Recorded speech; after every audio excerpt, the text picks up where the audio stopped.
다른 건 안 먹어도 유산균은 꼭 챙겨 먹고 있거든요. 이게 유익균 늘리는 데 가장 좋다고 하더라고요. 네, 맞습니다. 이 유산균을 섭취하시면요, 장에 도달해서 젖산을 분비해서 이 장내 환경을 산성으로 유지를 하게 합니다. 보통 유해균은 산에 약해서 점점 줄어드는 반면 이 유산균을 통해서 보충된 유익균은 장에 자리를 잡으면서 점점 비율이 높아져서 그만큼 건강한 장을 만들 수가 있습니다. 근데 그 중에서도 하유비 씨가 지금 비엔알 17 유산균을 네. 먹고 있다고 아까 그랬는데 네네. 그게 어떤 유산균이에요? 예, 이 비엔알 17은요, 한국인 모유에서 이 다이어트와 건강에 이제 도움이 되는 물질을 이제 분리해서 배양한 유산균이에요. 네. 예, 실제 장 건강 개선에 이제 도움이 된 것으로 나타났습니다.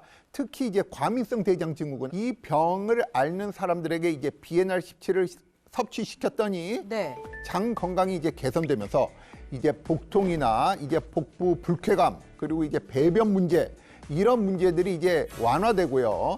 삶의 질도 이제 나아진 것을 이제 확인할 수 있었다고 합니다. 그리고 그 비엔알 17이 그 다이어트에도 또 도움이 많이 된다고 하더라고요. 그래서 이약 먹는 유산균. 그렇지. 네, 다이어트에도 도움되면 좋으니까 제가 그래서 주위에 추천도 많이 하고 먹고 있어요. 네, 맞습니다. 비엔알 17은 식약처에서 유산균 최초로 체지방 감소에 도움된다고 기능성을 인정받은 다이어트 유산균이기도 한데요. 실제 연구에서도 비만과 가체중인 그룹에게 비엔알 17을 12주간 섭취시켰더니 복부 내장 지방이 감소하면서 95cm였던 허리둘레가 90cm로 무려 5cm 감소했다고 합니다. 체중과 엉덩이 둘레, BMI 지수도 감소했다고 해요. 저도 사실 모태 개미 허리라는 그런 별명이 있는데 허리가 그러니까 거기 안에 다 뭐 다 들어있냐고요.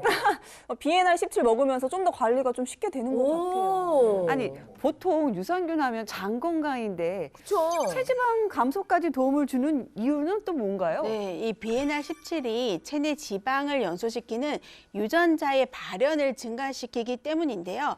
자, 이해되기 쉽게 설명을 좀 드릴게요. 네. 자, 지금 보시는 초는 지방세포고요. 초의 심지는 이 지방을 연소시키는 유전자라고 한번 해볼게요.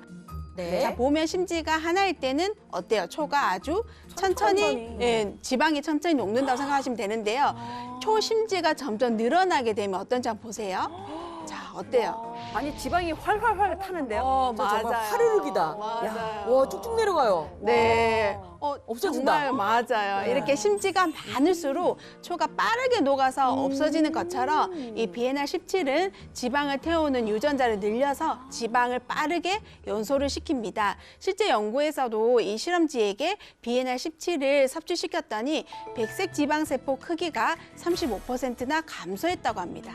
비엔알 17은요, 식욕 억제 호르몬인 이 렙틴 호르몬을 이제 적절하게 조절해서요, 우리 몸에 도움을 주기 때문입니다. 원래요, 우리 몸에서 이제 지방이 너무 과도하게 늘어나잖아요. 식욕 억제 호르몬인 렙틴 호르몬을 지방세포에서 분비를 해요.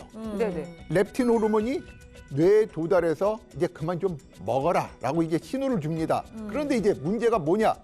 너무 많은 렙틴 호르몬이 이제 지방세포에서 분비가 되면은요, 이 뇌가 이제 둔감해지면서 말이죠. 네. 식욕 억제가 안 돼서 이제 계속 먹고 이제 살은 살대로 또 찌고 이걸 바로 이제 우리가 전문 용어로 이제 렙틴 저항성이라고 하는데요. 이 비엔알 17이 이 렙틴 호르몬을 다시 이제 적절하게 조절해서 식욕을 억제시키는데 도움이 된다는 그런 연구 결과도 있습니다. 네. 진짜 이런 얘기를 들으니까 확실히 체지방 감소에 도움이 된다는 이유를 알 것 같네요. 그러게요. 네.